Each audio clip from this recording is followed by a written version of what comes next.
There's the childish nicknames, the crazy conspiracy theories, this weird obsession with crowd sizes. I heard someone compare Trump to the neighbor who keeps running his leaf blower outside your window every minute of every day. From a neighbor, that's exhausting. From a president, it's just dangerous. Imagine getting schooled so hard you rethink your entire existence. That's exactly what happens when Obama decides he's had enough of Trump's nonsense. No teleprompter stumbles, no all-caps Twitter rants, just smooth, devastating takedowns that leave Trump scrambling for a comeback from policy failures to personal embarrassments. This isn't just a roast, it's a full-blown demolition, and the best part, Trump probably watched every second fuming in silence. Buckle up, because this is one political beatdown. What he did last time, which was give another massive tax cut to billionaires and big corporations. And the reason some people think, well, I don't know, I remember that economy when he first came in being pretty good. Yeah, it was pretty good, because it was my economy.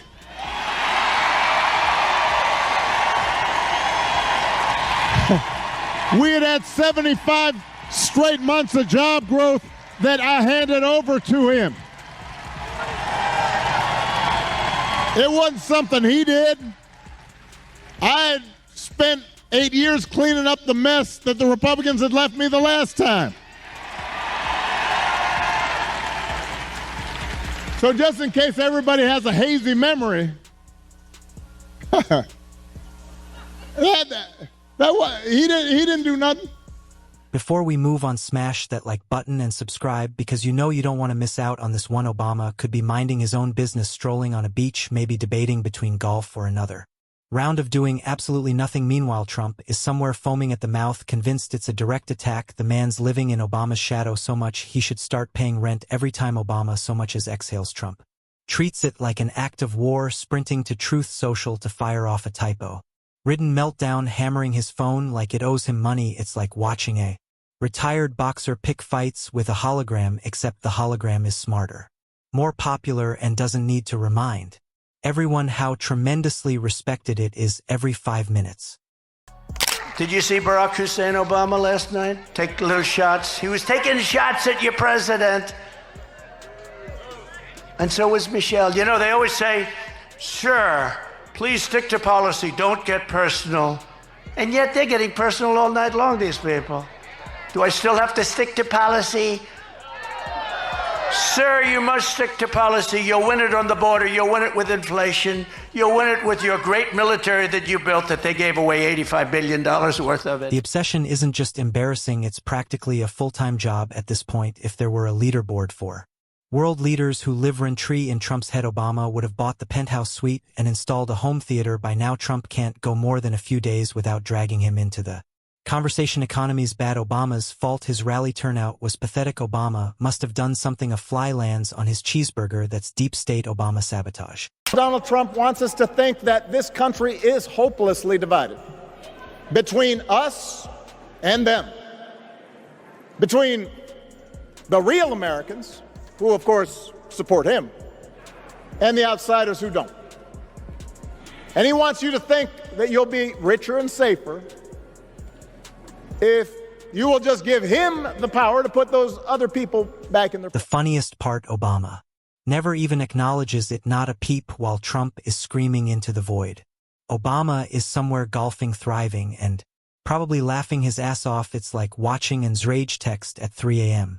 while the other person is sound asleep, unaware they're even in an argument. Saying hello to Mike Pence's wife, Karen, saying hello to Al Gore. We did not see a greeting of or by President Trump. There he is saying hi to Marilyn Quayle. Did they shake hands? He did shake. They shook. Okay, I couldn't see it from the angle I was at. Obama and Trump sitting next to each other, talking to each other there.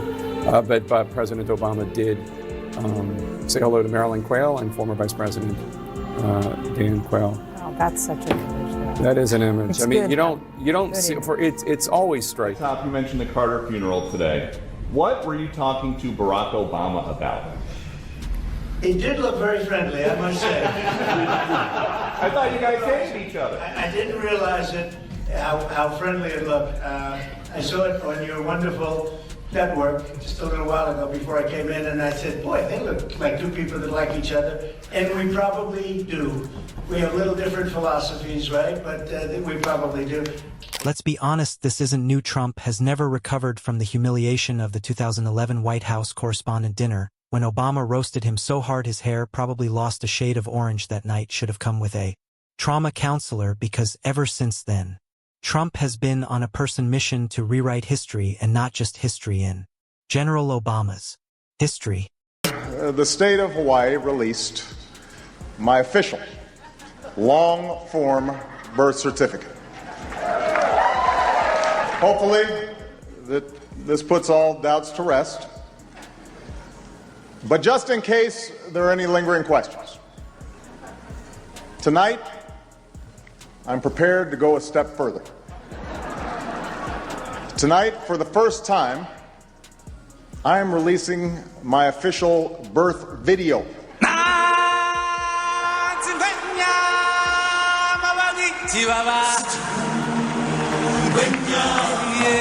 I want to make clear to the Fox News table, that was a joke. Trump tried to undo everything Obama touched. If Obama planted a tree, Trump would have ordered it cut down. If Obama said the sky was blue, Trump would have sworn it was mega red. He was so desperate to erase him that he nearly gave himself a hernia trying to rip up Obamacare, only to replace it with nothing, just vibes and a half-baked Twitter rant. And don't forget the birth certificate debacle. Trump spent years pushing that nonsense, only to look like a complete idiot when Obama clapped back with the long-form version any normal person would have. Admitted defeat, but not Trump. He doubled down, tripled down, probably even thought about hiring an actor to play fake Obama just so he could claim he was right. But here's the kicker: Obama doesn't have to lift a finger for this feud to continue. Trump keeps fueling it all on his own.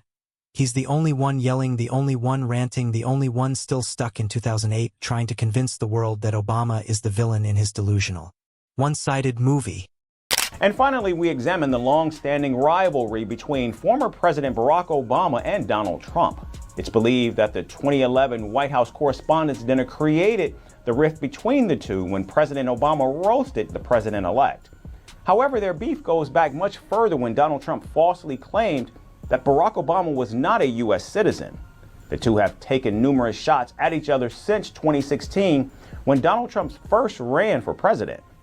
From cordial to sour, relations between the two have drastically changed. Meanwhile, Obama is out there actually living his life, writing bestsellers, producing Netflix documentaries, chilling with A-list celebrities, and Trump is throwing tantrums over not getting invited to royal weddings and ranting about how Obama somehow conspired to make his mugshot go viral. It's no longer a rivalry, it's a full-blown psychological condition, the eternal landlord in Trump's head, and judging by how things are going, Obama isn't moving out anytime soon. Obama doesn't even have to try. He could post a picture of himself and smiling, living his best life, and somehow within hours Trump is melting down like a toddler who just got his Happy Meal confiscated. It's almost too easy. The former president barely acknowledges him, yet Trump reacts like he just got smacked with a reality check he wasn't ready for.